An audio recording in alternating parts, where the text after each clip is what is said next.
నమస్తే, welcome to our channel. నేను రవీంద్ర బాబు.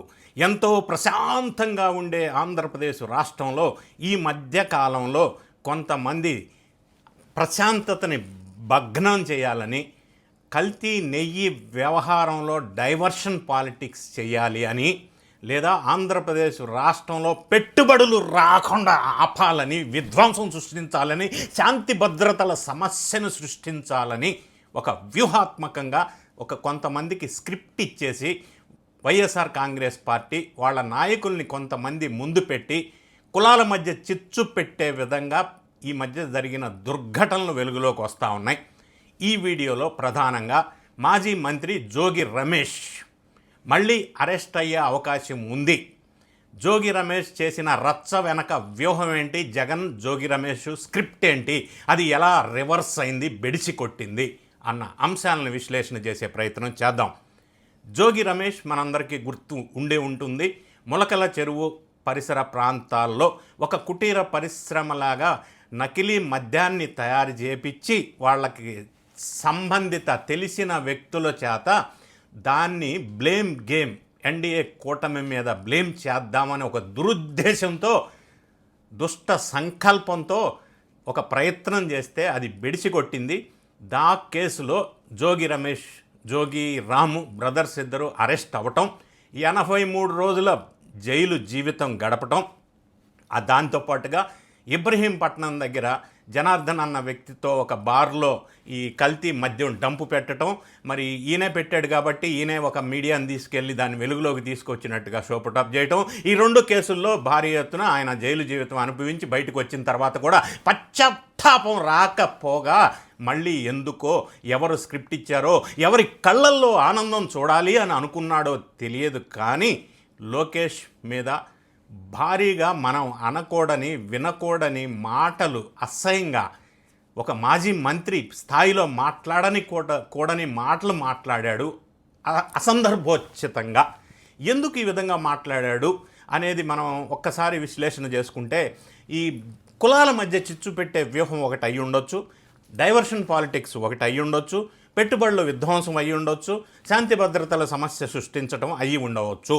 అయితే జోగి రమేష్ ఈ విధంగా చేయటం వల్ల లోకేష్ పైన అనుచిత వ్యాఖ్యలతో పాటుగా కులాలు మతాల మధ్య చిచ్చు పెట్టే విధంగా ఉన్నాయని చెప్పేసి crime number 64/2026 under section 196 and 353 కింద కేసులు బుక్ చేశారు. సెక్షన్ 196 ఆఫ్ బిఎన్ఎస్ అంటే చాలా కఠినమైన సెక్షన్గా చెప్పవచ్చు. దాని మీద సుమారుగా 3 సంవత్సరాలు జైలు జీవితం పడే అవకాశం ఉంది. దాంతోపాటుగా ప్రభుత్వ అధికారులకి విధులకు ఆటంకం కలిగించారు అన్న ఇంకొక సెక్షన్ 353, 153A, సెక్షన్ 505 కింద కూడా కేసులు బుక్ చేయబడ్డాయి. ఇదంతా సింపతి డ్రామా క్రియేట్ చేయటం కోసం వాళ్ళ ఇంటిని వాళ్ళ మనుషుల చేత విధ్వంసం చేయించుకొని, తగలబెట్టించుకొని ఒక సింపతి డ్రామా క్రియేట్ చేశారు. జోగి రమేష్ నిజంగా ఆ ఇంటిని టీడీపీ ఎన్డీఏ కూటమి వాళ్ళు విధ్వంసం చేసి తగలబెట్టే ప్రయత్నం చేసి ఉంటే అక్కడ టీడీపీ శ్రేణులు వెళ్ళటానికంటే ముందే వైసీపీ శ్రేణులు ఎందుకు అక్కడ భారీ ఎత్తున గుమిగూడి ఉన్నారో, నంబర్ 1. ఇంటిలోనూ ఇంటి బయట వైసీపీ శ్రేణులు ఉన్నట్టుగా సీసీ ఫుటేజ్లో బయటికి వచ్చిన అంశం. మరి ఆ వైసీపీ శ్రేణుల చేత మరి ఫైర్ బాటిల్స్ ఇంట్లో లోపలికి వేయటం, ఇంట్లోని దగ్ధం చేయించుకోవటం, సింపతి గెయిన్ చేయాలన్న ప్రయత్నం కాకపోతే ఆ ఇండ్లు లాక్ చేసి మొత్తం ఎందుకు బయటికి వెళ్ళిపోయారు? ఇంట్లో ఎవ్వరూ లేకుండా ఆ టయానికి ఇళ్ళు లాక్ చేసి ఉండటం ఏంటి? మరి టీడీపీ శ్రేణులు వెళ్ళటానికి ముందే వైసీపీ శ్రేణుల చేత ఆ ఫైర్ బాటిల్స్ లోపల వేయించుకొని తగలబెట్టుకునే ప్రయత్నం చేయటం ఏంటి అనేది అనుమానాస్పదంగా ఉంది. ఇదేమైనా సీసీటీవీ ఫుటేజ్లో బయటికి వెలుగులోకి వచ్చే అవకాశం ఉంది. మరి ఈ విధంగా జోగి రమేష్ వ్యవహరించటం తర్వాత, కేసులు పెట్టిన తర్వాత ఇప్పుడు పీసీ కార్డు వెలుగులోకి తీసుకొస్తున్నారు. అంటే తప్పు చేసి అరెస్ట్ చేస్తే బీసీ కార్డు ముందు పెడతారా? అంటే నేరాల విషయంలో, శిక్షలు పడే విషయంలో బీసీలకి ఇంకొకరికి రిజర్వేషన్స్ ఉన్నాయా? అంటే బీసీలు తప్పు చేస్తే శిక్షలు పడకూడదా, కేసులు పెట్టకూడదా? ఈ బీసీ కార్డు తీసుకురావాల్సిన అవసరం ఏంటి? ఈయన బీసీగా చెప్పబడుతున్న వ్యక్తి, మరి గౌడ కులానికి సంబంధించిన వ్యక్తి, మరి గతంలో ఆ కులానికి సంబంధించి ఏమీ ఉపయోగకరమైన కార్యక్రమాలు ఈయన చేశాడని బీసీ కార్డు ఈ రోజున వెలుగులోకి తీసుకొస్తున్నారు. ప్రతి ఒక్కరూ నేరాలు చేయటం, అరెస్ట్ అయితే సెక్షన్స్ పెడితే, కేసులు పెడితే బీసీ కార్డు వెలుగులోకి తీసుకురావటం, ఇది ఏ విధంగా సబబు సమంజసం అనేది నా ఆవేదన. ఇదే జోగి రమేష్ గతంలో తెలుగుదేశం పార్టీలో చేరాలి అని ఒక విశ్వ ప్రయత్నం చేసిన సంఘటనలు కూడా వెలుగులోకి వచ్చినాయి. అందుకు అనుగుణంగానే గతంలో ఆయన చంద్రబాబు నాయుడు గారి భార్యని తప్పుగా మాట్లాడాడు, దాన్ని తప్పు అయిపోయిందని ఒప్పుకున్న సందర్భం కూడా ఒకటి ఉంది. అంటే ఆ టైంలో తెలుగుదేశం పార్టీలో జాయిన్ అవ్వాలని ఒక వ్యూహం పన్నాడు, అది బెడిసి కొట్టింది, అది వేరే విషయం. అదేవిధంగా బీసీ నేత గౌతు లచ్చన్న విగ్రహావిష్కరణ సభకి అనూహ్యంగా ఆ డయాస్ మీద ఈయన జాయిన్ అవటం, ఆ తర్వాత డయాస్ మీద ఎన్డీఏ తెలుగుదేశం కూటమి సంబంధించిన నాయకులు తెలుగుదేశం పార్టీ అధిష్టానం కొంత సీరియస్గా తీసుకోవటం, మరి ఇప్పుడు ఈయన ఆ టైంలో ఎందుకు గౌతుల సన్న విగ్రహం ఆవిష్కరణ సభలో అనూహ్యంగా డయాస్ పైకి వచ్చేసాడు అనేది కూడా ఒక అనుమానాస్పదం. బీసీ నేత పైన కేసులు అని అంటున్నాడు ఈయన.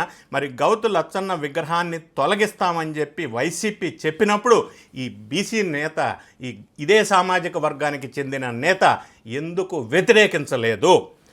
అదేవిధంగా తన అక్కని వేధించొద్దని చెప్పి ఒక 10th క్లాస్ కుర్రవాడు వేడుకుంటే వైసీపీ శ్రేణులు హత్య చేశారే, అతను కూడా ఇదే సామాజిక వర్గానికి చెందిన వ్యక్తి కదా. అప్పుడు ఏమైంది ఈ బీసీ కార్డు, ఈ బీసీ నినాదం ఈ పెద్ద మనిషికి?